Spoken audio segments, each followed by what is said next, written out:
So thank you so much for being here this morning. Thank you to Dana and the program committee for this fabulous conference and for hosting us for this very important panel. Thank you to Jack and to Jane for being here today. This is just a very exciting and delightful moment to be able to celebrate a colleague and a mentor who has meant so much to our profession, to the discipline, to the university where I teach, and to my personal career. For those of you who don't know me, my name is Christy Pekikaro, and I am an associate professor of history and French at George Mason, specializing in early modern French history. And so I have the pleasure of opening up this roundtable, giving you some information about this incredible slate of panelists who probably need no introduction in this crowd, but I will nevertheless introduce each of them to you right now. So we'll begin that way. Then I'll give a short bio of Jack. You're going to hear a lot more about him. And then I have a few surprise words for Jack from our colleagues at George Mason University that I'll share with you, remarks that colleagues at GMU put together so that the rest of you, our colleagues in the profession who don't get to see Jack every day and sit in committee meetings with him or work under him as dean or chair, so that you can see some perspectives from the inside, as it were, of how wonderful it is to work with Jack and how blessed we are. So without further ado, our panelists. First, we have Lynn Hunt, who has her BA from Carleton College and her PhD from Stanford University, and now is an emerita professor, holds the title of Distinguished Research Professor at UCLA. Before going to UCLA as Eugene Weber Professor of Modern European History, she taught at the University of Pennsylvania and at UC Berkeley. She has authored, co-authored, or edited books on the origins of human rights, the French Revolution, historical method and epistemology, time and history, the 18th century sources of religious toleration, as well as the history of pornography, and has co-authored textbooks on Western civilization and the French Revolution. Her books have been translated into 14 languages. She was president of the American Historical Association in 2002, awarded the Nancy Lyman Rockler Award for Graduate Mentorship by the American Historical Association in 2010. She won distinguished teaching awards at Berkeley and UCLA. Her new textbook on the French Revolution and Napoleon, co-authored with none other than Jack Censer, was published in 2017, and her book on history, Why It Matters, was published in 2018. She is a fellow of the American Academy of Arts and Sciences, member of the American Philosophical Society, and corresponding fellow of the British Academy. So welcome to Lynn. Thank you so much for being here.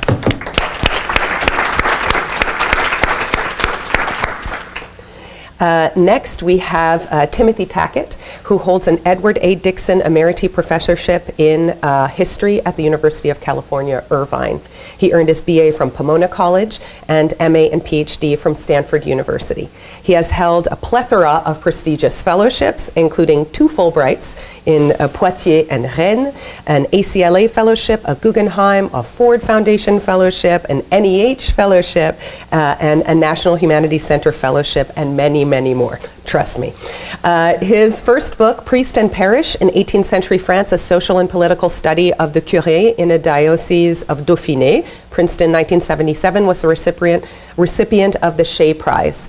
In addition to other important articles and volumes, such as Religion, Revolution, and Regional Culture in 18th Century France, Princeton, 86, which is translated into French, his Becoming a Revolutionary, the Deputies of the French National Assembly and the Emergence of a Revolutionary Culture, Princeton, 96, won the Gershwin Prize. It's also in French and Italian translations. And his book, When the King Took Flight, Harvard, 2003, was a finalist for the LA Times History Book Prize. That book has been translated into French, Italian, and Chinese as well. Thank you for being here, Tim. I'm skipping over you, Jack. Sorry. The rest of this is about you. Next, we have Gary Cates, who is professor of history at Pomona College. He's the author of the Cercle Social, the Girondins and the French Revolution, Princeton, 1985. Monsieur Déon is a woman, A Tale of Gender, Intrigue, and Sexual Masquerade, Basics Books, 1995, reprinted by Hopkins in 2001, and translated into Portuguese, Italian, and German, but not yet French. So if someone wants to take up that task, that would be great. He is completing a book manuscript tentatively entitled Montesquieu's Enlightenment, Reading Political Thought During the 18th Century, and in a volume soon to be published by Bloomsbury and edited by Jack Censer, he has contributed a chapter entitled Montesquieu and the Making of Enlightenment Political Economy. Gary, thanks for being here.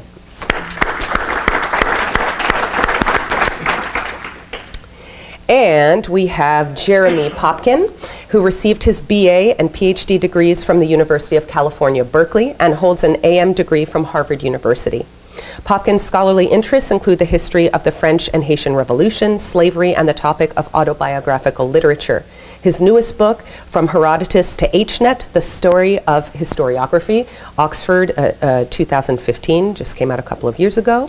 His other publications include You Are All Free, The Haitian Revolution and the Abolition of Slavery, 2010, Revolutionary News, The Press in France, 1789 to 1799, which came out in 1990, and History, Historians, and Autobiography of 2005, as well as a number of other books and scholarly articles. Popkin has held fellowships from the Guggenheim Foundation, the National Humanities Center, the National Endowment for the Humanities, the Fulbright Foundation, the Institute for Advanced Studies, and the Newberry Library, and has been a visiting professor at Brown University and at the Collège de France, which has recorded his lectures as podcasts in French. Thank you for being here, Jeremy. Okay, and last but not least, Jack. Jack is a native of Memphis, Tennessee, for those of you who don't know that. He became the Dean of the College of Humanities and Social Sciences at George Mason University in 2006. He earned his PhD at Johns Hopkins, where in September 1973, at the American Seminar, where one of his friends was presenting a paper, he met his future wife, Jane, who is here present, and who was a new first-year student, and Jack himself was about to defend his dissertation that October. So he went right in for the newbie, and who since then has been an incredible intellectual interlocutor, and life partner. One of the most beautiful marriages that I know, and an inspiration in so many ways. After 3 years at the College of Charleston, Dr. Censer came to George Mason in 1977. Beginning as an assistant professor, he was promoted to full professor in 1987. He served as chair of the Department of History and Art History from 1995 to 2005, and served as dean of the college from January 2006 to July of 2013. He retired in May 2015. He's given numerous guest lectures and regularly presents his work at national conferences, as we know. He has held visiting professor appointments at Cornell and the University of Maryland. Now, we're going to hear a lot about Jack's publications and collaborations, but I will just mention a few just in case. As you know, his research has examined the French Revolution, intellectual history, and the press. Previous publications include Prelude to Power, The Radical Press in the French Revolution, The French Press in the Age of Enlightenment, On the Trail of the DC Sniper, Fear and the Media, and I think we'll hear a little bit about that from one of our speakers today, talk about doing things differently, reaching out to a different subject in different publics, and Debating Modern Revolution, the Evolution of Revolutionary Ideas. His latest work, co-authored with his colleague Lynn Hunt, is The French Revolution and Napoleon, Bloomsbury, 2017. So, as promised, behind Jack's and Jane's back, I reached out to the Department of History and Art History at George Mason, to all of our colleagues, and asked them 3 questions. First, describe Jack Censer in 3 words. You can play this game too, and you can tell us when we open it up to the floor if you would like to share your answers to these questions or queries. Describe Jack Censer in 3 words. The second, what is Jack's greatest contribution to George Mason or to your career? And then, what is your favorite memory of Jack? So first, from the current chair of our department, Brian Platt, who's a specialist of Japanese history, his words are unreserved, energetic, and combative. In parentheses, in a good sense.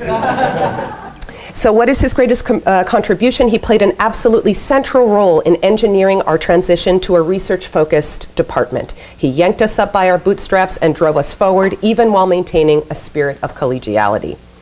And so his favorite memory, he said it's difficult for Jack to have a discussion without turning it into a debate. He's sometimes at sea in a conversation until he can figure out some sort of point of contention, something about which he disagrees with you. Then his energy rises and the discussion becomes spirited, though soon enough he will move on to the next issue while you're still mustering your rebuttal to his challenge on the previous topic. This might happen 7 or 8 times during a 4-minute conversation. He manages to sustain this communication style while rarely rubbing anyone the wrong way, because it is apparent from the start that he is interested only in unguarded, open, playful, spirited engagement, and that he will take nothing personally and won't hold anything against you. Then you will find yourself thinking about those 4 minutes of conversation for weeks, preparing for the next time you face him. Such qualities may not seem fitting for a successful administrator, as Jack was, but as a chair and a dean, they were his strength, earning him goodwill, trust, and loyalty at every turn. So that's from Brian Platt. From Peter Stearns, who many of you know, who was our former provost and a pioneer in the study of the history of emotion. He did not follow my rules. He gave 2 words to describe you, Jack: talkatively energetic. And briefly, his response to the others: deepest impression, his devotion to historical scholarship and his generous excitement about other people's work, especially, of course, on French Revolution, but well beyond. Marty Sherwin, who's a specialist of the Cold War era, wrote that you are innovative, caring, and smart. He thinks that your greatest contribution was bringing him to Mason.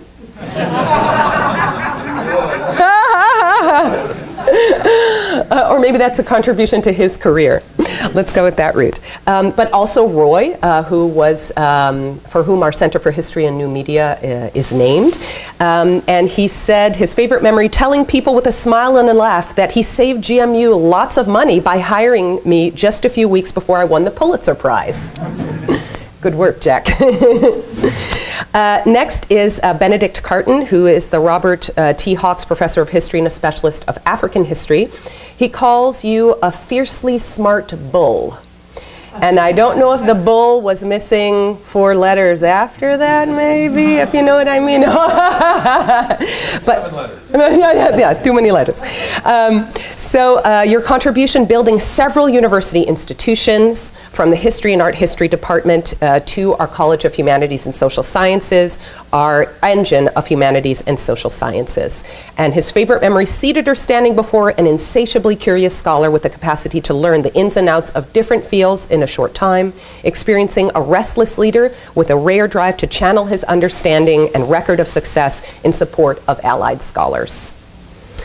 Next is Dina Koppelman, who is a specialist of women and gender studies and British history. Her 3 words: gregarious, energetic, and effective. Energetic occurs a lot. For those who know Jack, you know why. His contribution creatively expanded the History and Art History Department, led the new College of Humanities and Social Sciences at a crucial time, and was a strong advocate for the significance of the humanities and social sciences within the university and beyond. She has lots of happy memories of Jack that she wanted to share, but just a couple quick ones. When her son was a year old, Jack was an enthusiastic participant in singing and carrying out a rendition of London Bridge is Falling Down. Particularly the falling down part was performed with great gusto. When he was being encouraged to become department chair, succeeding Marion de Schmuck, he said that he wasn't sure because there was nothing left to do since Marion had already developed the department. And she had, but he also found plenty to do, she remarked. And then finally, at the end of her job interview, as he was driving to her hotel, he wanted her to know that she could have a good life in Fairfax, Virginia, and was ready to take her to his house to show how nice it was. And it was after 10 p.m. at the end of that day, and she thought that Jane might be a bit tired, having taken care of and put the 3-year-old and the 5-year-old to bed. And so I think she declined that visit, but was so utterly flattered at that generosity toward a candidate during a campus visit that he invited her. A couple of words from Emerita and Emeriti professors. Pete Henriquez, he calls you honest, decent, and a wheeler dealer. He appreciates your encouraging him to write his book on George Washington, which he might not have done otherwise. And his favorite memories are the numerous dinners with you at Artie's restaurant, listening to you repeat time and again what a great department we have, and how much he loves his wife. Sheila Folliot is happy that she shares a birthday with Jack. And when he was chair of history and she of art history before those departments were combined as they are now, they planned that merger, which resulted in an almost unique department that endures today. He was helpful to a small group of art historians, and it seems to have worked out well. We think it did. And then Rex Wade, who is a specialist of Russian history, 3 words: smart, capable, and nice.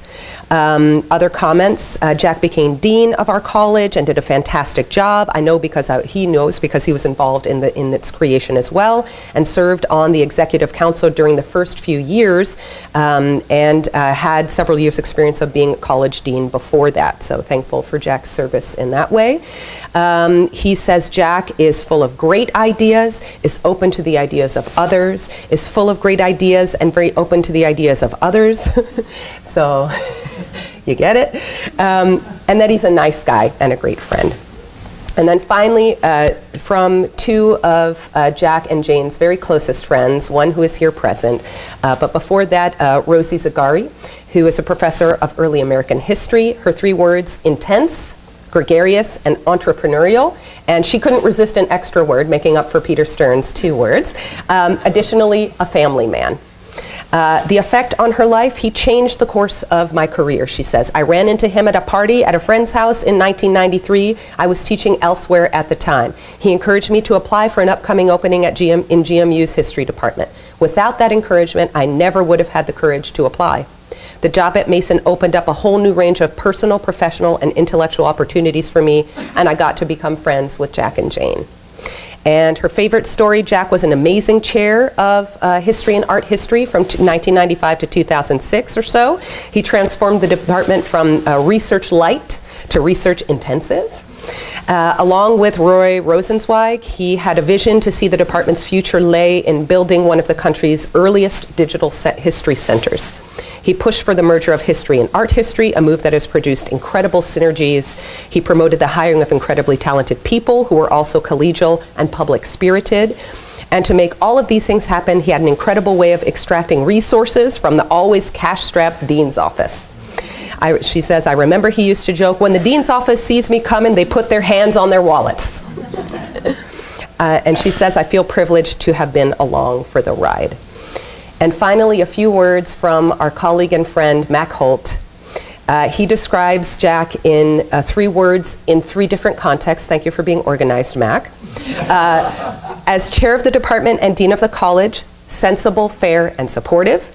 As a fellow historian, curious, non-ideological, and conscientious. And as a colleague and friend, trustworthy, caring, and very occasionally funny. His contribution to Mac's career: he chaired the search committee that hired Mac and strongly supported both his tenure case and later his promotion to full professor. That probably wasn't a very difficult job, Mac, knowing your work. And then his favorite memory to close up this portion of the roundtable.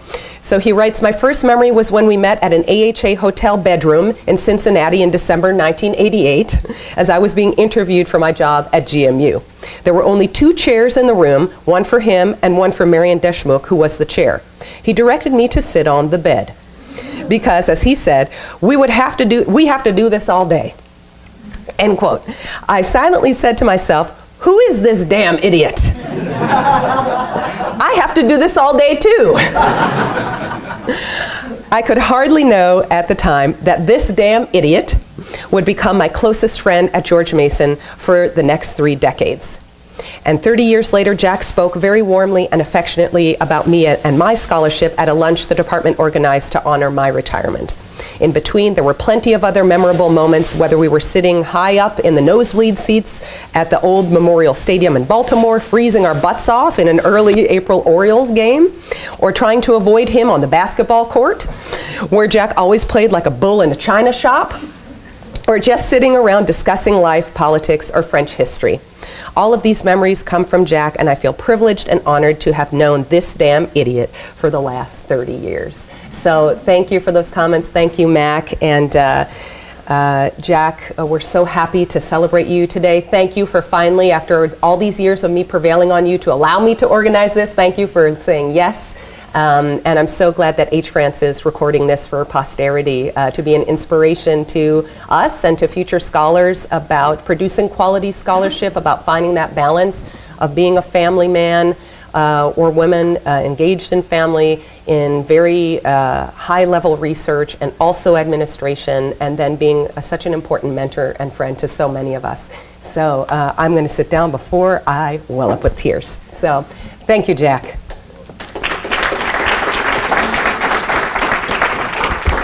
Next, we're going to hear from Tim Tackett.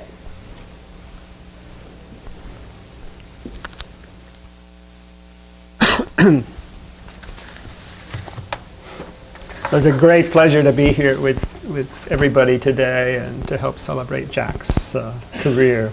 I'm going to make a few personal remarks and then move on and talk a little bit about his professional activities. I myself first met Jack, as best I can remember, well over 40 years ago. One summer when we were both working in Paris. If I remember correctly, it was only a few weeks after his marriage to Jane Turner. And he was a bit miserable to be there alone and was glad to have a little companionship. We happened to be in the same hotel. But our friendship was built above all during the 9 years I spent in the DC area, Washington area. We met frequently for coffee or lunch in the Library of Congress. And it was in fact in the Library of Congress that I believe that we first had the idea of creating a study group in the Baltimore, Washington area that would prove remarkably active and would bring together an exceptionally talented group of French historians in the region around the core of Robert Forster, Orest Ranum, Emmett Kennedy, Joe Clates, Bob Kreiser, Sharon Kettering, Tom and Catherine Brennan, and sometimes Lenny Berlenstein.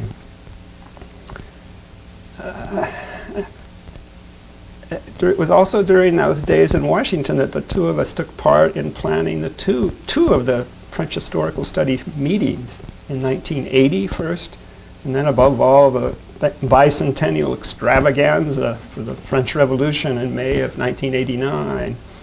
A meeting in which we met jointly with the Western Society and the Consortium on Revolutionary Europe, as it was called then, and for which we invited truly specialists from around the world. After I left for California, we saw each other less frequently, but always kept in touch. I returned several times to Washington to talk to the French old regime group that we'd founded so many years before, and to take advantage of Jack and Jane's kind invitation to stay in their home. And over the years, Jack generously read and critiqued virtually all the things I wrote, but especially several, maybe all of my book manuscripts. But beyond such comments on our personal friendship, I wanted to say a few words about Jack's really impressive academic career. As most of you no doubt know, his publications were primarily focused on two areas of first, the French Revolution, by comparison with other major revolutions, and secondly, on the periodical press in the 18th century France. By my own best count, these included 4 major single-authored monographs or syntheses, 8 co-authored or co-edited books, some 30 or so articles or chapters in various venues, and an untold number of book reviews, and I'm going to come back to that in just a moment. This record is all the more impressive in that it was accomplished during an exceptionally heavy administrative career at George Mason, as Christy indicated. A career which included no less than 11 years as department chair and close to 8 years, 7 or 8 years, as Dean of Humanities and Social Sciences. An administrative career in which he played a significant role in transforming George Mason from a service institution in Northern Virginia to an important and increasingly well-known research university. And in which he spent an impressive amount of time also, he will tell you, globetrotting in various faraway places to promote foreign relations with the university, not only in Western Europe, but China, Japan, Korea, Saudi Arabia, and I've probably missed a few. Lynn and Jeremy will be commenting, I think, on their several collaborative books and articles with Jack. Let me here briefly mention 3 of my personal favorites among his publications.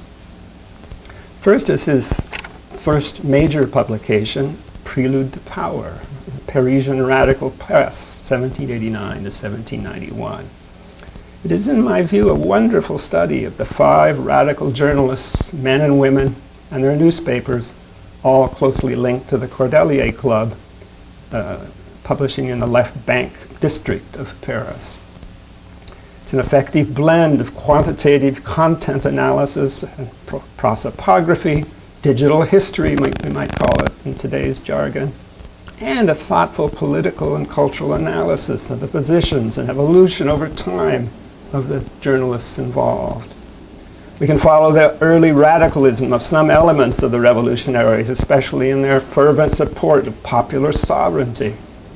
But at the same time, we're able to follow their evolution from strong supporters of the monarchy in 1789 to their disenchantment with the king during the year 1790 and their openly avowed republicanism in the period after the flight to Varennes, the king's flight to Varennes. Throughout, Jack carefully relates his findings to the broader historiographical issues of the day. It's a book I've returned to many times in my own reflections on the revolution and that I regularly assign to graduate students, both as an introduction to revolutionary radicalism and as a veritable discourse on method. Second, well, most of you, especially those of you working on the revolution, are no doubt familiar with Prelude to Power. You may not know the second of my favorites among Jack's publications, On the Trail of the DC Sniper, published in 2010. The book begins as a suspenseful account of the event, a series of utterly random shootings of men and women in the greater DC area in October 2002, and the efforts of the police and the FBI to track down and arrest the culprits. Obviously, it was an event that Jack and his family lived through themselves, residing as they did in Fairfax, Virginia. The event also took place in the context of the still nervous atmosphere following the plane attack on the Pentagon and the anthrax scare. But Jack then returned to his longtime interest in the media to examine how the newspapers and also TV reporters, but also school administrators, handled the affair over time and the emotions and the problems of framing that were involved. He based his findings on nearly 60 interviews of individuals linked to the case, as well as the archives of the television and radio.